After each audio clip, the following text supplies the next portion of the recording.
Deputy CM Pawan Kalyan Russian వ్యోమగామి Sergei Korsakov కలిశారు. ఆదివారం సాయంత్రం హైదరాబాద్లోని పవన్ కళ్యాణ్ నివాసంలో ఆయనతో భేటీ అయ్యారు.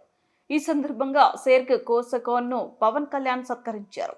అతనికి చంద్రయాన్-3 రాకెట్ నమూనాను బహుకరించారు. అటు సెర్గ్ కూడా పవన్ కళ్యాణ్ కు రష్యన్ మైక్రో శాటిలైట్ డిప్లయర్ను అందించారు. మరోవైపు కోర్సాకోవ్ 6 నెలల పాటు అంతరిక్షంలో గడిపారు. ఈ నేపథ్యంలో అంతరిక్షంలోని విశేషాలను పవన్ కళ్యాణ్ కు వివరించారు. భేటీ అనంతరం సెర్గ్ కోర్సాకోవ్ కోసం ప్రత్యేకంగా తయారు చేయించిన రష్యను వంటకాలను పవన్ ఆయనకు రుచి చూపించారు.